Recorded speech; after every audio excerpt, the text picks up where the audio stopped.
आइए सुनते हैं आज की कहानी गृहदाह। लेखक हैं मुंशी प्रेमचंद जी। सत्य प्रकाश के जन्मोत्सव में लाला देव प्रकाश ने बहुत रुपए खर्च किए थे। उसका विद्या आरंभ संस्कार भी खूब धूमधाम से किया गया। उसके हवा खाने को एक छोटी सी गाड़ी थी। शाम को नौकर उसे टहलाने ले जाता था, एक नौकर उसे पाठशाला पहुंचाने जाता था। दिन भर वहीं बैठा रहता और उसे साथ लेकर घर आता। कितना सुशील होनहार बालक था। गोरा मुखड़ा, बड़ी बड़ी आंखें, ऊंचा मस्तक, पतले पतले लाल अधर, भरे हुए पांव। उसे देखकर सहसा मुंह से निकल पड़ता था, भगवान इसे जिला दे, प्रतापी मनुष्य होगा। उसकी बलबुद्धि की प्रखरता पर लोगों को आश्चर्य होता था। नित्य उसके मुख चंद्र पर हंसी खेलती रहती थी। किसी ने उसे हठ करते या रोते नहीं देखा। वर्षा के दिन थे। देव प्रकाश पत्नी को लेकर गंगा स्नान करने गए।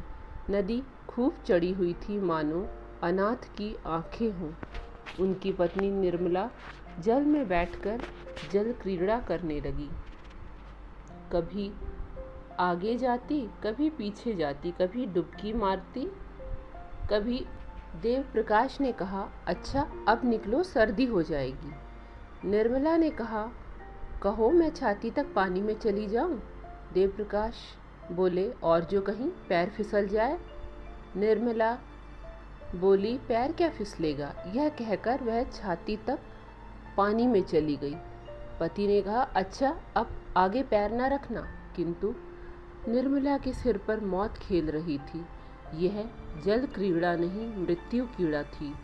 उसने एक पग और आगे बढ़ाया और फिसल गई। मुंह से एक चीख निकली। दोनों हाथ सहारे के लिए ऊपर उठे और फिर जलमग्न हो गए। एक पल में प्यासी नदी उसे पी गई। देव प्रकाश खड़े तौलिए से देह पोंछ रहे थे। तुरंत पानी में कूदे, साथ का कहार भी कूदा, दो मल्लाह भी कूद पड़े। सबने डुबकियां मारी टटोला, पर निर्मला का पता न चला। तब डोंगी मंगवाई गई। मल्लाह ने बार बार गोते मारे, पर लाश हाथ न आई। देव प्रकाश शोक में डूबे हुए घर आए। सत्य प्रकाश किसी उपहार की आशा से दौड़ा। पिता ने गोद में उठा लिया और बड़े यत्न करने पर भी अपनी सिसकी को ना रोक सके। सत्य प्रकाश ने पूछा, अम्मा कहाँ है। देव प्रकाश बोले, बेटा गंगा ने उन्हें न्योता खाने के लिए रोक लिया। सत्य प्रकाश ने उनके मुख की ओर जिज्ञासा भाव से देखा और आशय समझ गया। अम्मा अम्मा कहकर रोने लगा। मातृहीन बालक संसार का सबसे करुणाजनक प्राणी है। दीन से दीन प्राणियों को भी ईश्वर का आधार होता है, जो उनके हृदय को सहलाता रहता है। मातृहीन बालक इस आधार से वंचित होता है। माता ही उसके जीवन का एकमात्र आधार होती है। माता के बिना वह पंखहीन पक्षी है। सत्य प्रकाश का एकांत से प्रेम हो गया। अकेला बैठा रहता। वृक्षों में उसे कुछ कुछ सहानुभूति का अज्ञात अनुभव होता था, जो घर के प्राणियों से न मिलती थी। माता का प्रेम था तो सभी प्रेम करते थे। माता का प्रेम उठ गया तो सभी निष्ठुर हो गए। पिता की आंखों में भी वह प्रेम ज्योति न रही। दरिद्र को कौन भिक्षा देता है। 6 महीने बीत गए। सहसा एक दिन उसे मालूम हुआ, मेरी नई माता आने वाली हैं। दौड़ा पिता के पास गया और पूछा, क्या मेरी नई माता आएंगी। पिता ने कहा, हाँ बेटा, वे आकर तुम्हें प्यार करेंगी। सत्य ने पूछा, क्या मेरी ही माँ स्वर्ग से आ जाएंगी।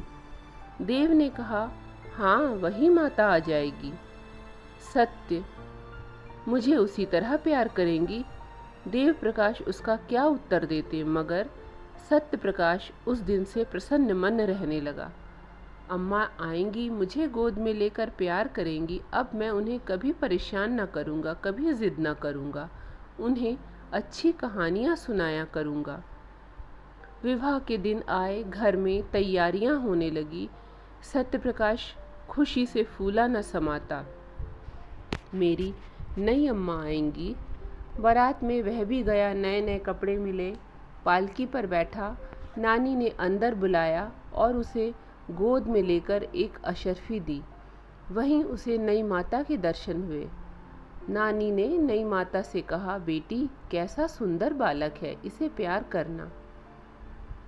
सत्यप्रकाश ने नई माता को देखा और मुग्ध हो गया। बच्चे भी रूप के उपासक होते हैं। एक लावण्यमयी मूर्ति आभूषण से लदी सामने खड़ी थी। उसने दोनों हाथों से उसका अंचल पकड़कर कहा, अम्मा। कितना अरुचिकर शब्द था, कितना लज्जा युक्त, कितना अप्रिय। वह ललना जो देवप्रिया नाम से संबोधित होती थी, यह उत्तरदायित्व, त्याग और क्षमा का संबोधन न सह सकी। अभी वह प्रेम और विलास का सुख स्वप्न देख रही थी। यौवन काल की मदमय वायु तरंगों में आंदोलित हो रही थी। इस शब्द ने उसके स्वप्न को भंग कर दिया। कुछ रुष्ट होकर बोली, मुझे अम्मा मत कहो। सत्यप्रकाश ने विस्मित नेत्रों से देखा। उसका बाल स्वप्न भी भंग हो गया। आंखें डबडबा गईं। नानी ने कहा, बेटी देखो, लड़के का दिल छोटा हो गया, वह क्या जाने क्या कहना चाहिए। अम्मा कह दिया तो तुम्हें कौन सी चोट लग गई। देवप्रिया ने कहा, मुझे अम्मा ना कहे। सौत का पुत्र विमाता की आंखों में क्यों इतना खटकता है, इसका निर्णय आज तक किसी मनोभाव के पंडित ने नहीं किया। हम किस गिनती में हैं। देवप्रिया जब तक गर्भिणी ना हुई, वह सत्यप्रकाश से कभी कभी बातें करती, कहानियां सुनाती, किंतु गर्भिणी होते ही उसका व्यवहार कठोर हो गया और प्रसव काल ज्यों-ज्यों निकट आता था, उसकी कठोरता बढ़ती ही जाती थी। जिस दिन उसकी गोद में एक चांद से बच्चे का आगमन हुआ, सत्यप्रकाश खूब उछला कूदा और सौर गृह में दौड़ा हुआ बच्चे को देखने लगा। बच्चा देवप्रिया की गोद में सो रहा था। सत्यप्रकाश ने बड़ी उत्सुकता से बच्चे को विमाता की गोद में उठाना चाहा कि सहसा देवप्रिया ने सरोष स्वर में कहा, खबरदार, इसे मत छूना, नहीं तो कान पकड़कर उखाड़ लूंगी। बालक उल्टे पांव लौट आया और कोठे की छत पर जाकर खूब रोया। कितना सुंदर बच्चा है, मैं उसे गोद में लेकर बैठता तो कैसा मज़ा आता। मैं उसे गिराता थोड़े ही, फिर इन्होंने मुझे झिड़क दिया। फिर क्यों इन्होंने मुझे झिड़क दिया। भोला बालक क्या जानता था, इस झिड़की का कारण माता की सावधानी नहीं, कुछ और ही है। एक दिन शिशु सो रहा था। उसका नाम ज्ञान प्रकाश रखा गया था। देवप्रिया स्नानागार में थी। सत्यप्रकाश चुपके से आया और बच्चे का ओढ़ना हटाकर उसे अनुरागमय नेत्रों से देखने लगा। उसका जी कितना चाहा कि उसे गोद में लेकर प्यार करूं, पर डर के मारे उसने उसे उठाया नहीं, केवल उसके कपोलों को चूमने लगा। इतने में देवप्रिया निकल आई। सत्यप्रकाश को बच्चे को चूमते देखकर आग हो गई। दूर ही से डांटा, हट जा वहाँ से। सत्यप्रकाश माता को दीन नेत्रों से देखता हुआ बाहर निकल आया। संध्या समय उसके पिता ने पूछा, तुम लल्ला को क्यों रुलाया करते हो। सत्य बोले, मैं तो उसे कभी नहीं रुलाता, अम्मा खिलाने को नहीं देती। देव ने बोला, झूठ बोलते हो, आज तुमने बच्चे को चुटकी काटी। सत्य बोले, जी नहीं, मैं तो उसकी मुच्छिया ले रहा था। देव, झूठ बोलता है। सत्य, मैं झूठ नहीं बोलता। देव प्रकाश को क्रोध आ गया। लड़के को 2-3 तमाचे लगाए। पहली बार यह ताड़ना मिली और निरपराध। इसने उसके जीवन की काया पलट कर दी। उस दिन से सत्यप्रकाश के स्वभाव में एक विचित्र परिवर्तन दिखाई देने लगा। वह घर में बहुत कम आता। पिता आते तो उनसे मुंह छिपाता फिरता। कोई खाना खाने बुलाने आता तो चोरों की भांति दुबका हुआ जाकर खा लेता। ना कुछ मांगता, ना कुछ बोलता। पहले अत्यंत कुशाग्र बुद्धि था। उसकी सफाई, सलीके और फुर्ती पर लोग मुग्ध हो जाते थे। अब वह पढ़ने से जी चुराता, मैले कुचैले कपड़े पहने रहता। घर में कोई प्रेम करने वाला ना था। बाजार के लड़कों के साथ गली गली घूमता, कनकौवे लूटता, गालियाँ बकना भी सीख गया। शरीर भी दुर्बल हो गया, चेहरे की कांति गायब हो गई। देव प्रकाश को अब आए दिन उसकी शरारतों के उलाहने मिलने लगे और सत्य प्रकाश नित्य घुड़कियाँ और तमाचे खाने लगा। यहाँ तक कि अगर वह घर में किसी काम से चला जाता तो सब लोग दूर दूर करके दौड़ाते। ज्ञान प्रकाश को पढ़ाने के लिए मास्टर आता था। देव प्रकाश उसे रोज सैर कराने साथ ले जाते। हंसमुख लड़का था। देवप्रिया उसे सत्य प्रकाश के साथ से भी बचाती रहती थी। दोनों लड़कों में कितना अंतर था। एक साफ सुथरा, सुंदर कपड़े पहने, शील और विनय का पुतला, सच बोलने वाला। देखने वालों के मुंह से अनायास ही दुआ निकल आती थी। दूसरा मैला, नटखट, चोरों की तरह मुंह छिपाए हुए, मुंह फट, बात बात पर गालियां बकने वाला एक हरा भरा पौधा था, प्रेम से प्लावित, स्नेह से सिंचित। दूसरा सूखा हुआ, टेढ़ा, पल्लवहीन नव वृक्ष था, जिसकी जड़ों को एक मुद्दत से पानी नहीं नसीब हुआ। एक को देखकर पिता की छाती ठंडी होती थी, दूसरे को देखकर देह में आग लग जाती थी। आश्चर्य यह था कि सत्य प्रकाश को अपने छोटे भाई से लेश मात्र भी ईर्ष्या न थी। अगर उसके हृदय में कोई कोमल भाव शेष रह गया था तो वह अपने भाई के प्रति स्नेह था। उस मरी भूमि में यही एक हरियाली थी। ईर्ष्या साम्य भाव का ही द्योतक है। सत्य प्रकाश अपने भाई को अपने से कहीं ऊंचा, कहीं भाग्यशाली समझता था। उसमें ईर्ष्या का भाव ही लोप हो गया था। घृणा से घृणा उत्पन्न होती है, प्रेम से प्रेम। ज्ञान भी बड़े भाई को चाहता था। कभी कभी उसका पक्ष लेकर अपनी माँ से वाद विवाद करता, कहता, भैया की अचकन फट गई है, आप नई अचकन क्यों नहीं बनवा देती। माँ उत्तर देती, उसके लिए वही अचकन अच्छी है, अभी क्या, कभी तो वह नंगा फिरेगा। ज्ञान प्रकाश बहुत चाहता था कि अपने जेब खर्च से बचाकर कुछ अपने भाई को दे, पर सत्य प्रकाश कभी इसे स्वीकार न करता था। वास्तव में जितनी देर वह छोटे भाई के साथ रहता उतनी देर उसे एक शांतिमय आनंद का अनुभव होता। थोड़ी देर के लिए वह सद्भावों के साम्राज्य में विचरने लगता। उसके मुख से कोई भद्दी और अप्रिय बात न निकलती। एक क्षण के लिए उसकी सोई हुई आत्मा जाग उठती।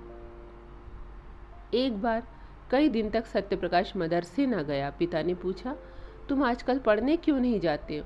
क्या सोच रखा है कि मैंने तुम्हारी जिंदगी भर का ठेका ले रखा है? सत्य बोला, मेरे ऊपर जुर्माने और फीस के कई रुपए हो गए हैं, जाता हूँ तो दर्जे से निकाल दिया जाता हूँ। देव ने कहा, फीस क्यों बाकी है? तुम तो महीने महीने ले लिया करते हो ना। सत्य ने कहा, आए दिन चंदे लगा करते हैं, फीस के रुपए चंदे में दे दिए। देव, और जुर्माना क्यों हुआ? सत्य, फीस ना देने के कारण। देव, तुमने चंदा क्यों दिया? सत्य, ज्ञानू ने चंदा दिया तो मैंने भी दे दिया। देव, तुम ज्ञानू से जलते हो?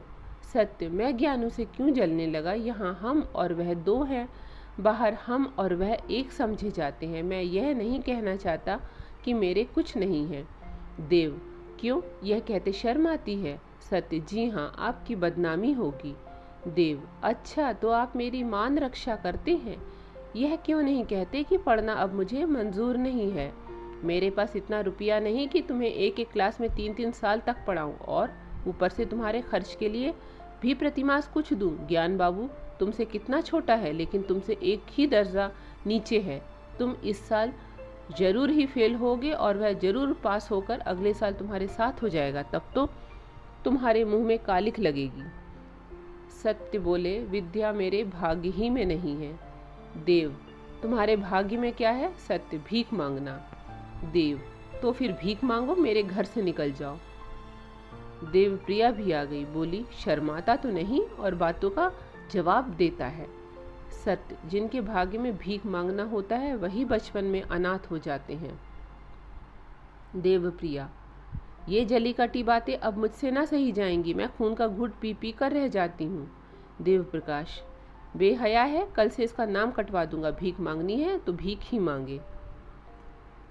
दूसरे दिन सत्य प्रकाश ने घर से निकलने की तैयारी कर ली।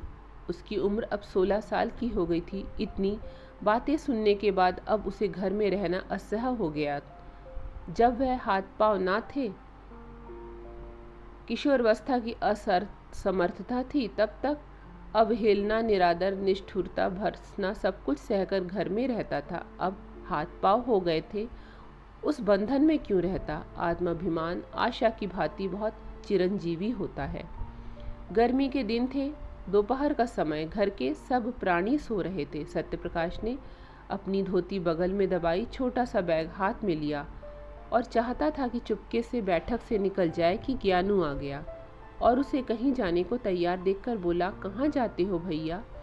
सत्य, जाता हूँ, कहीं नौकरी करूँगा। ज्ञानू, मैं जाकर अम्मा से कह देता हूँ। सत्य, तो फिर मैं तुमसे छिपकर चला जाऊँगा।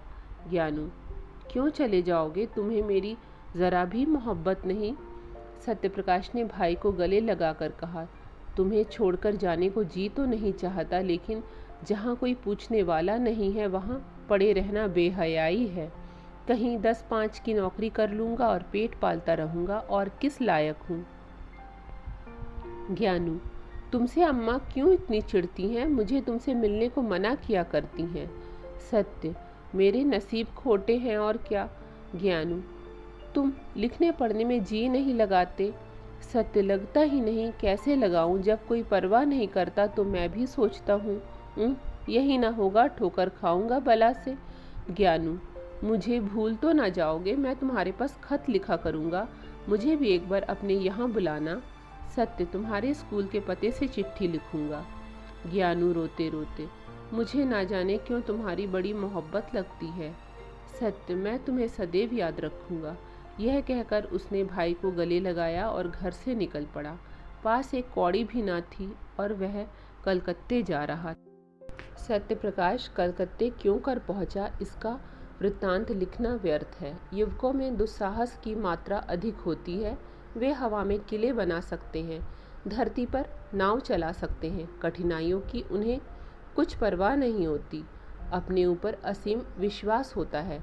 कलकत्ते पहुंचना ऐसा कष्ट साध्य न था। सत्यप्रकाश चतुर युवक था, पहले ही उसने निश्चय कर लिया था कि कलकत्ते में क्या करूँगा, कहाँ रहूँगा। उसके बैग में लिखने की सामग्री मौजूद थी।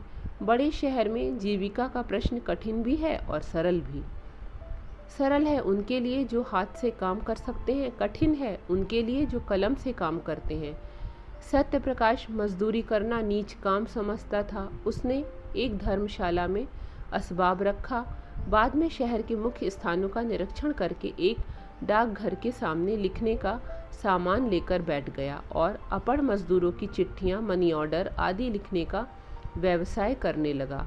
पहले कई दिन तो उसको इतने पैसे भी ना मिले कि भरपेट भोजन करता, लेकिन धीरे धीरे आमदनी बढ़ने लगी। वह मजदूरों से इतने विनय के साथ बातें करता और उनके समाचार इतने विस्तार से लिखता कि बस वे पत्र को सुनकर बहुत प्रसन्न होते। अशिक्षित लोग एक ही बात को 2-2, 3-3 बार लिखाते हैं। उनकी दशा ठीक रोगियों की सी होती है, जो वैद्य से अपनी व्यथा और वेदना का वृत्तांत कहते नहीं थकते। सत्यप्रकाश सूत्र को व्याख्या का रूप देकर मजदूरों को मुग्ध कर देता था। एक संतुष्ट होकर जाता तो अपने कई अन्य भाइयों को खोज लाता। एक ही महीने में उसे 1 रुपया रोज मिलने लगा। उसने धर्मशाला से निकलकर शहर से बाहर 5 रुपये महीने पर एक छोटी सी कोठरी ले ली। 1 जून खाता, बर्तन अपने हाथ से धोता, जमीन पर सोता। उसे अपने निर्वासन पर जरा भी खेद और दुख न था। घर के लोगों की कभी याद न आती। वह अपनी दशा पर संतुष्ट था, केवल ज्ञान प्रकाश की प्रेमयुक्त बातें न भूलती। अंधकार में यही एक प्रकाश था। विदाई का अंतिम दृश्य आंखों के सामने फिरा करता। जीविका से निश्चिंत होकर उसने ज्ञान प्रकाश को एक पत्र लिखा। उत्तर आया तो उसके आनंद की सीमा ना रही। ज्ञानू मुझे याद करके रोता है, मेरे पास आना चाहता है, स्वास्थ्य भी अच्छा नहीं है। प्यासे को पानी से जो तृप्ति होती है, वही तृप्ति इस पत्र से सत्यप्रकाश को हुई। मैं अकेला नहीं हूँ, कोई मुझे भी चाहता है, मुझे भी याद करता है। उसी दिन से सत्यप्रकाश को यह चिंता हुई कि ज्ञान के लिए कोई उपहार भेजूं।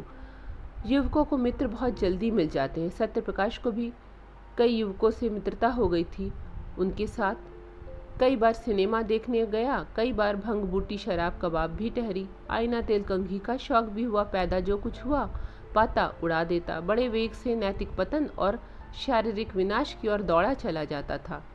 इस भाई के प्रेम पत्र ने उसके पैर पकड़ लिए। उपहार के प्रयास ने इन दुर्व्यसनों को तिरोहित करना शुरू कर दिया। सिनेमा का चस्का छूटा, मित्रों को हीले हवाले करके टालने लगा, भोजन भी रूखा सूखा करने लगा। धन संचय की चिंता ने सारी इच्छाओं को परास्त कर दिया। उसने निश्चय किया कि अच्छी सी घड़ी भेजूं। उसका दाम कम से कम 40 रुपये होगा। अगर 3 महीने तक एक कौड़ी का भी अपव्यय ना करूं तो घड़ी मिल सकती है। ज्ञानू घड़ी देखकर कैसा खुश होगा। अम्मा और बाबूजी भी देखेंगे, उन्हें मालूम हो जाएगा कि मैं भूखा नहीं मर रहा हूँ।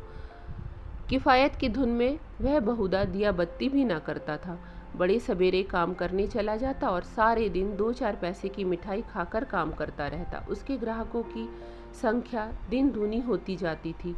चिट्ठी पत्री के अतिरिक्त अब उसने तार लिखने का भी अभ्यास कर लिया था। 2 ही महीने में उसके पास 50 रुपये एकत्र हो गए और जब घड़ी के साथ सुनहरी चेन का पार्सल बनाकर ज्ञानू के पास भेज दिया तो उसका चित्त इतना उत्साहित था मानो किसी निसंतान पुरुष के बालक हुआ हो। घर कितनी कोमल पवित्र मनोहर स्मृतियों को जागृत कर देता है। यह प्रेम का निवास स्थान है। प्रेम ने बहुत तपस्या करके यह वरदान पाया है। किशोरावस्था में घर, माता पिता, भाई बहन, सखी सहेली के प्रेम की याद दिलाता है तो प्रौढ़ावस्था में गृहिणी और बाल बच्चों के प्रेम की। यही वह लहर है जो मानव जीवन मात्र को स्थिर रखता है, उसे समुद्र की वेगवती लहरों में बहने और चट्टानों से टकराने से बचाता है। यही वह मंडप है जो जीवन को समस्त विघ्न बाधाओं से सुरक्षित रखता है। सत्य प्रकाश का घर कहाँ था? वह कौन सी शक्ति थी जो कलकत्ते के विराट प्रलोभनों से उसकी रक्षा करती थी? माता का प्रेम, पिता का स्नेह, बाल बच्चों की चिंता नहीं, उनका रक्षक उद्धारक, उसका पारितोषिक केवल ज्ञान प्रकाश का स्नेह था। उसी के निमित्त वह एक एक पैसे की किफ़ायत करता था। उसी के लिए वह कठिन परिश्रम करता था और धनोपार्जन के नए नए उपाय सोचता था। उसे ज्ञान प्रकाश के पत्रों से मालूम हुआ कि इन दिनों देव प्रकाश की आर्थिक स्थिति अच्छी नहीं है। वे एक घर बनवा रहे हैं जिसमें वह अनुमान से अधिक हो जाने के कारण ऋण लेना पड़ा है। इसीलिए अब ज्ञान प्रकाश को पढ़ाने के लिए घर पर मास्टर नहीं आता। तब से सत्य प्रकाश प्रति माह ज्ञानू के पास कुछ न कुछ अवश्य भेज देता था। वह अब केवल पत्र लेखक ना था, लिखने के सामान की एक छोटी दुकान भी उसने खोल ली थी। इससे अच्छी आमदनी हो जाती थी। इस तरह 5 वर्ष बीत गए। रसिक मित्रों ने जब देखा कि अब यह हत्ते नहीं चढ़ता तो उसके पास आना जाना छोड़ दिया। संध्या का समय था। देव प्रकाश अपने मकान में बैठे देवप्रिया से ज्ञान प्रकाश के विवाह के संबंध में बातें कर रहे थे। ज्ञानू अब 17 वर्ष का सुंदर युवक था। बाल विवाह के विरोधी होने पर भी देव प्रकाश अब इस शुभ मुहूर्त को नहीं टाल सकते थे, विशेषतः जब कोई महाशय 50,000 रुपये दहेज देने को प्रस्तुत हो। देव प्रकाश बोले, मैं तो तैयार हूँ, लेकिन तुम्हारा लड़का भी तो तैयार हो। देवप्रिया ने कहा, तुम बातचीत पक्की कर लो, वह तैयार हो ही जाएगा। सभी लड़के पहले नहीं करते हैं। देव ने कहा, ज्ञानू का इनकार केवल संकोच का इनकार नहीं है, वह सिद्धांत का इनकार है। वह साफ साफ कह रहा है, जब तक भैया का विवाह ना होगा मैं अपना विवाह करने पर राजी नहीं हूँ। देवप्रिया, उसकी कौन चलावे? वहाँ कोई रखेली रख ली होगी, विवाह क्यों करेगा? वहाँ कोई देखने जाता है। देव झुंझलाकर, रखेली रख ली होती तो तुम्हारे लड़के को 40 रुपये महीने ना भेजता और ना वे चीज़ें ही देता जो पहले महीने से अब तक बराबर देता चला आता है।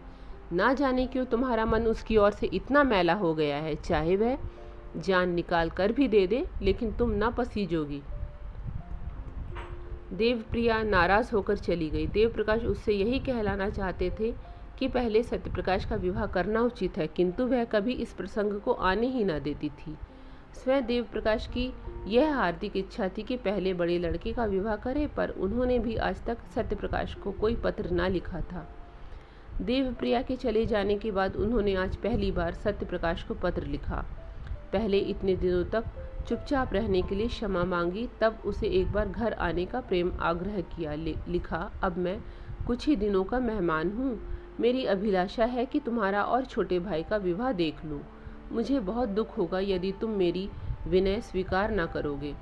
ज्ञान प्रकाश के असमंजस की बात भी लिखी। अंत में इस बात पर जोर दिया कि किसी और विचार से नहीं तो ज्ञानू के प्रेम के नाते ही तुम्हें इस बंधन में पड़ना होगा। सत्य प्रकाश को यह पत्र मिला तो उसे बहुत खेद हुआ। मेरे भातृ स्नेह का यह परिणाम होगा मुझे ना मालूम था। इसके साथ ही उसे यह ईर्ष्यामय आनंद हुआ कि अम्मा और दादा को अब तो कुछ मानसिक पीड़ा होगी। मेरी उन्हें क्या चिंता थी, मैं तो मर भी जाऊं तो भी उनकी आंखों में आंसू ना आते। 7 वर्ष हो गए, कभी भूल कर भी पत्र न लिखा कि मरा है या जीता है। अब कुछ चेतावनी मिलेगी। ज्ञान प्रकाश अंत में विवाह करने पर राजी तो हो जाएगा, लेकिन सहज में नहीं। कुछ ना हो तो मुझे तो एक बार अपने इनकार के कारण लिखने का अवसर मिला। ज्ञानू को मुझसे प्रेम है, लेकिन उसके कारण मैं पारिवारिक अन्याय का दोषी न बनूंगा। हमारा पारिवारिक जीवन संपूर्णतः अन्यायमय है। यह कुमति और वैमनस्य, क्रूरता और नृशंसता का बीजारोपण करता है। इसी माया में फंसकर मनुष्य अपनी संतान का शत्रु हो जाता है। ना, मैं आंखों देखकर यह मक्खी ना निगलूंगा। मैं ज्ञानू को समझाऊंगा अवश्य। मेरे पास जो कुछ जमा है वह सब उसके विवाह के निमित्त अर्पण भी कर दूंगा। बस इससे ज्यादा मैं और कुछ नहीं कर सकता। अगर ज्ञानू भी अविवाहित रहे तो संसार कौन सूना हो जाएगा। ऐसे पिता का पुत्र क्या वंश परंपरा का पालन ना करेगा? क्या उसके जीवन में फिर वही अभिनय ना दोहराया जाएगा जिसने मेरा सर्वनाश कर दिया? दूसरे दिन सत्य प्रकाश ने 500 रुपये पिता के पास भेजे और पत्र का उत्तर लिखा कि मेरा अहोभाग्य जो आपने मुझे याद किया। ज्ञानू का विवाह निश्चित हो गया है, इसकी बधाई। इन रुपयों से नववधू के लिए कोई आभूषण बनवा दीजिएगा। रही मेरे विवाह की बात, मैंने अपनी आंखों से जो कुछ देखा है और मेरे सिर पर जो कुछ बीता है उस पर ध्यान देते हुए यदि मैं कुटुंब पाश में फंसूं तो मुझसे बड़ा उल्लू संसार में ना होगा।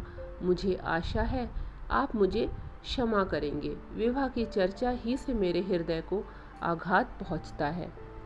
दूसरा पत्र ज्ञान प्रकाश को लिखा कि माता पिता की आज्ञा को शिरोधार्य करो। मैं अपढ़ मूर्ख बुद्धिहीन आदमी हूँ। मुझे विवाह करने का कोई अधिकार नहीं। मैं तुम्हारे विवाह के शुभ उत्सव में सम्मिलित ना हो सकूंगा, लेकिन मेरे लिए इससे बढ़कर आनंद और संतोष का कोई विषय नहीं हो सकता। देव प्रकाश यह पढ़कर अवाक रह गए। फिर आग्रह करने का साहस ना हुआ।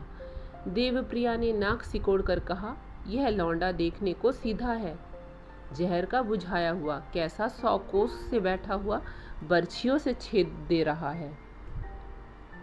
किंतु ज्ञान प्रकाश ने यह पत्र पढ़ा तो उसे मर्माघात पहुंचा।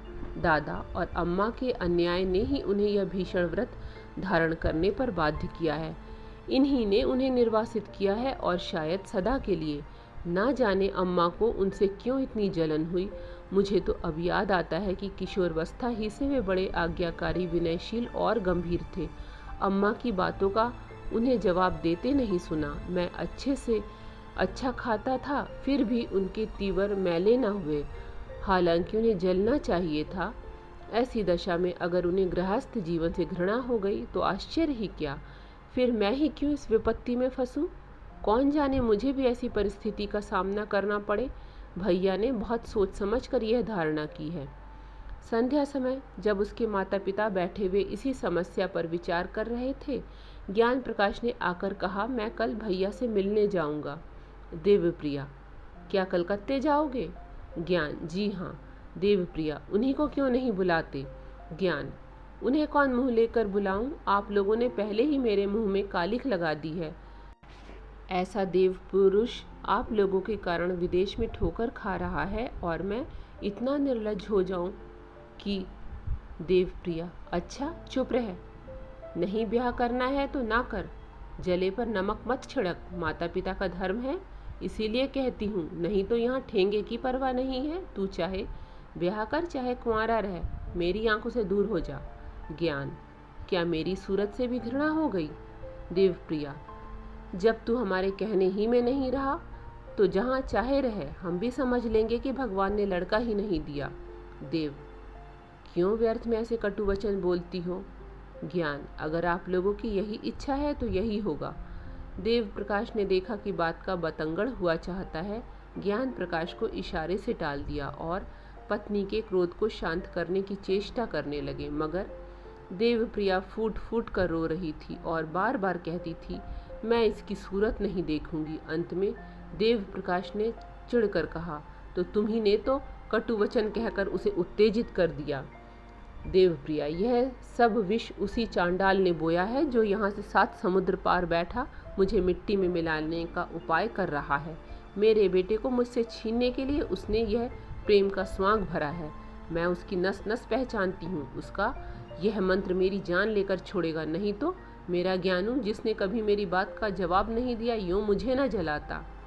देव, अरे तो क्या वह विवाह ही ना करेगा? अभी गुस्से में अनाप शनाप बक गया है, जरा शांत हो जाएगा तो मैं समझाकर राजी कर दूंगा। देवप्रिया, मेरे हाथ से निकल गया। देवप्रिया की आशंका सत्य निकली। देवप्रकाश ने बेटे को बहुत समझाया, कहा तुम्हारी माता इस शोक से मर जाएगी, किंतु कुछ असर ना हुआ। उसने एक बार नहीं करके हाँ ना की। निदान पिता भी निराश होकर बैठे रहे। 3 साल तक प्रतिवर्ष विवाह के दिनों में यह प्रश्न उठता रहा, पर ज्ञान प्रकाश अपनी प्रतिज्ञा पर अटल रहा। माता का रोना धोना निष्फल हुआ। हाँ, उसने माता की एक बात मान ली, वह भाई से मिलने कलकत्ता ना गया।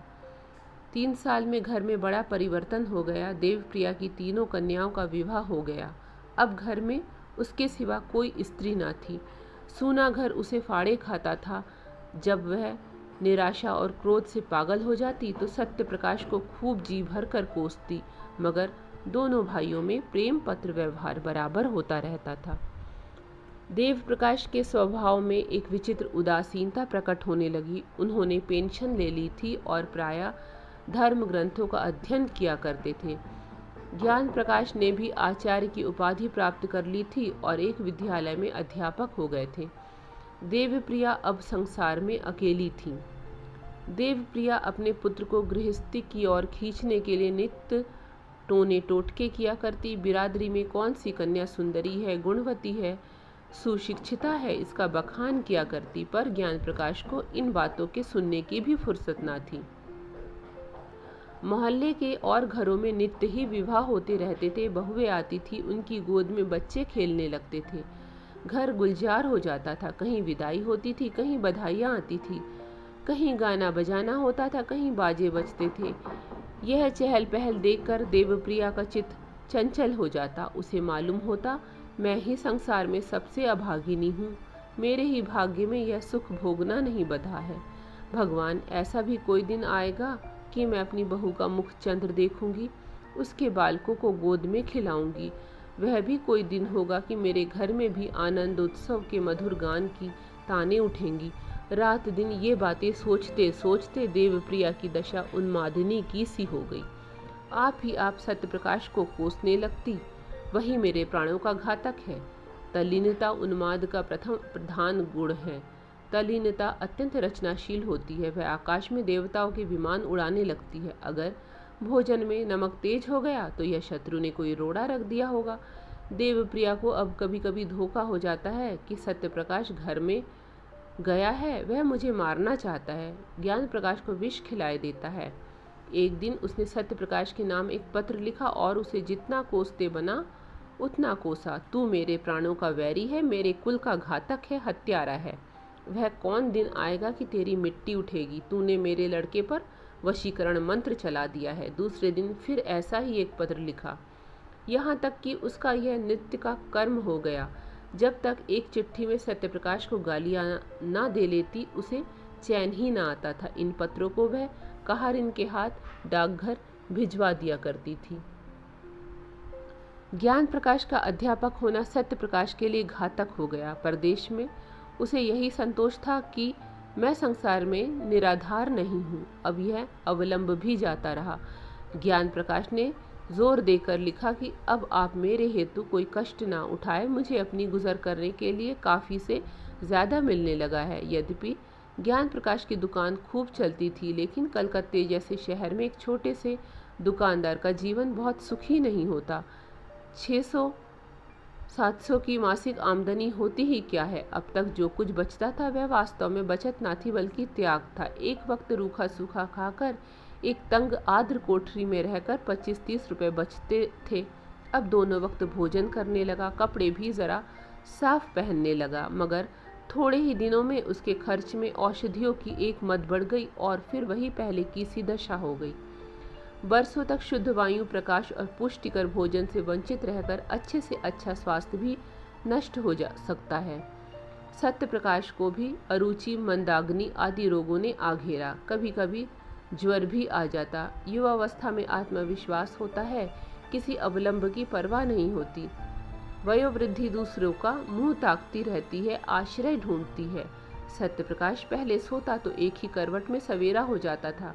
कभी बाजार से पूरियां लेकर खा लेता, कभी मिठाइयों पर टाल देता, पर अब रात को अच्छी तरह नींद न आती।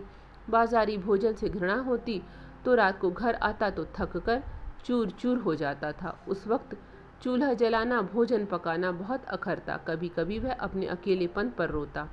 रात को जब किसी तरह नींद न आती तो उसका मन किसी से बातें करने को लालायित होने लगता, पर वहाँ अंधकार के सिवा और कौन था। दीवालों के कान चाहे हो, मुंह नहीं होता।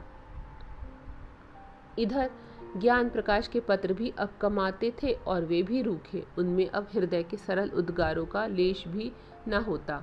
सत्य प्रकाश अब भी वैसे ही भावमय पत्र लिखता था, पर एक अध्यापक के लिए भावुकता कब शोभा देती है। शनि शनि सत्य प्रकाश को भ्रम होने लगा कि ज्ञान प्रकाश भी मुझसे निष्ठुरता करने लगा। नहीं तो क्या, मेरे पास 2-4 दिन के लिए आना असंभव था। मेरे लिए तो घर का द्वार बंद है, पर उसे कौन सी बाधा है। उस गरीब को क्या मालूम था कि यहाँ ज्ञान प्रकाश ने माता से कलकत्ते न जाने की कसम खा ली है। इस भ्रम ने उसे और भी हताश कर दिया। शहर में मनुष्य बहुत होते हैं, पर मनुष्यता बिरले ही में होती है। सत्य प्रकाश उस बहुसंख्यक स्थान में भी अकेला था। उसके मन में अब एक नई आकांक्षा अंकुरित हुई। क्यों ना घर लौट चलूं, किसी संगिनी के प्रेम में क्यों ना शरण लूं। वह सुख और शांति और कहाँ मिल सकती है। मेरे जीवन के निराश अंधकार को और कौन ज्योति आलोकित कर सकती है। वह इस आवेश को अपनी संपूर्ण विचार शक्ति से रोकता, और जिस भांति किसी बालक को घर में रखी हुई मिठाइयों की याद बार बार खेल से घर खींच लाती है, उसी तरह उसका चित्त भी बार बार उन्हीं मधुर चिंताओं में मग्न हो जाता। वह सोचता, मुझे विधाता ने सब सुख से वंचित कर दिया है, नहीं तो मेरी दशा ऐसी हीन क्यों होती। मुझे ईश्वर ने बुद्धि न दी तो क्या मैं श्रम से जी चुराता था। अगर बालपन में ही मेरे उत्साह और अभिरुचि पर तुषार न पड़ गया होता, तो मेरी बुद्धि शक्तियों का गला न घोट दिया गया होता, तो मैं आज आदमी होता, पेट पालने के लिए इस विदेश में न पड़ा रहता। नहीं, मैं अपने ऊपर यह अत्याचार ना करूँगा। महीनों तक सत्यप्रकाश के मन और बुद्धि में यह संग्राम होता रहा। एक दिन वह दुकान से आकर चूल्हा जलाने जा रहा था कि डाकिये ने पुकारा। ज्ञान प्रकाश के सिवा उसके पास और किसी के पत्र न आते थे। आज ही उसका पत्र आ चुका था। यह दूसरा पत्र क्यों? किसी अनिष्ट की आशंका हुई। पत्र लेकर पढ़ने लगा। एक ही क्षण में वह पत्र उसके हाथ से छूटकर गिर पड़ा और वह सिर थाम कर बैठ गया। जमीन पर ना गिर पड़े। यह देवप्रिया की विषयुक्त लेखनी से निकला हुआ जहर का प्याला था, जिसने एक पल में संज्ञाहीन कर दिया उसको। उसकी सारी मर्मांतक व्याख्या, क्रोध, निराशा, कृतज्ञता, ग्लानि केवल एक ठंडी सांस में समाप्त हो गई। वह जाकर चारपाई पर लेटा रहा। मानसिक व्यथा आंख से पानी हो गई। हाय, सारा जीवन नष्ट हो गया। मैं ज्ञान प्रकाश का शत्रु हूँ। मैं इतने दिनों से केवल उसके जीवन को मिट्टी में मिलाने के लिए ही प्रेम का स्वांग भर रहा हूँ। भगवान, इसके तुम ही साक्षी हो। दूसरे दिन फिर देवप्रिया का पत्र पहुंचा। सत्यप्रकाश ने उसे लेकर फाड़ डाला। पढ़ने की हिम्मत न कर सका। एक ही दिन पीछे तीसरा पत्र पहुंचा। उसका भी वही अंत हुआ। फिर वही एक नित्य का कर्म हो गया।